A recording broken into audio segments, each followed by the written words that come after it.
welcome back sur A Touch of Beauty TV. Aujourd'hui on se retrouve dans une nouvelle vidéo où je vais partager avec vous ces activités à faire durant le confinement Covid-19. Donc sans plus tarder, on va se lancer dans la vidéo. Première activité à faire, la lecture. Personnellement, moi j'aime beaucoup lire. Donc là ça me permet de rattraper les livres que je n'avais pas eu vraiment le temps de lire. En ce moment je suis en train de terminer Guillaume Musso, La jeune fille et la nuit. Guillaume Musso, c'est un de mes écrivains préférés.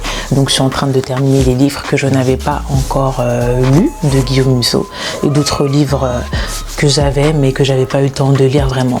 Donc voilà pour la première activité, la lecture. Pour la deuxième activité, la méditation. Donc, des fois on se dit oui, j'ai pas le temps de méditer, etc. parce qu'il y a le boulot, il y a les cours pour ceux qui sont en cours, il y a les enfants, il y a les tâches ménagères, il y a le quotidien de la maison et puis il y a sa propre vie.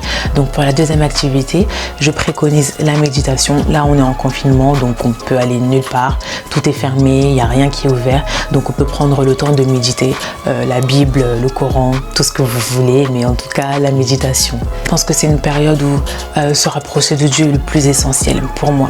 On passe à la troisième activité, alors apprendre une nouvelle langue. Souvent on se dit oui, j'aimerais bien apprendre l'anglais, l'espagnol, l'allemand, le chinois, l'arabe ou quoi qu'est-ce. Ben là on a le temps en fait, on a le temps, on est en confinement, donc on a le temps d'apprendre une nouvelle langue. Je ne sais pas jusque quand durera ce confinement. Pour les 2 dernières semaines qui arrivent, je pense qu'on sera en confinement, donc pourquoi ne pas apprendre une nouvelle langue?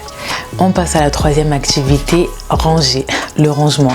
Alors là, le printemps, là, il a débuté il y a déjà quelques jours. Donc c'est le temps de pourquoi pas faire un ménage de printemps, trier ses habits, trier ses chaussures, trier ses sous-vêtements, nettoyer le frigo, nettoyer les armoires, trier ce qu'il y a à trier, jeter ce qu'il y a à jeter, donner ce qu'il y a à donner. Pourquoi pas faire un réagencement de ta chambre, un réagencement de nos maisons. Donc le rangement, ranger les armoires, ranger le frigo, nettoyer les frigos aussi, les congélateurs. Donc c'est du temps à mettre à profit pour faire du rangement. 5e astuce, se former. Donc tu peux avoir un domaine sur lequel tu voulais te former et tu n'avais pas vraiment eu le temps parce que le travail prend du temps, les cours prennent du temps, etc.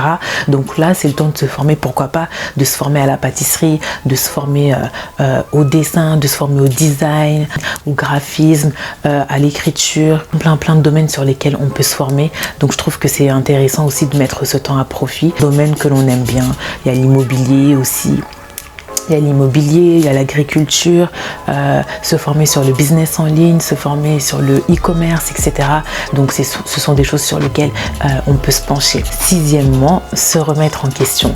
On est dans un temps où de toute façon il y a le social distancing. On ne peut pas avoir de rapport avec nos amis, etc. parce qu'on ne peut pas sortir, on ne peut rien faire. Et donc je pense que justement on devrait prendre ce temps pour se remettre en question, pour faire une introspection personnelle et voir ce qui a amélioré dans nos caractères, ce qu'il y a à garder, parce qu'il n'y a pas que du mauvais, il y a aussi du bon.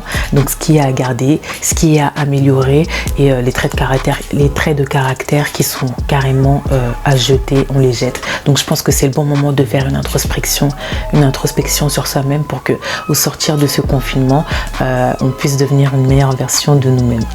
Et la 7e astuce, la prière. Donc c'est très important de prier maintenant plus que jamais. Je pense qu'il faut prendre ce temps. Je me répète, mais je pense qu'il faut prendre ce temps et le mettre à profit pour passer du temps dans la prière, la méditation de la parole de Dieu. Donc c'est très important de prier.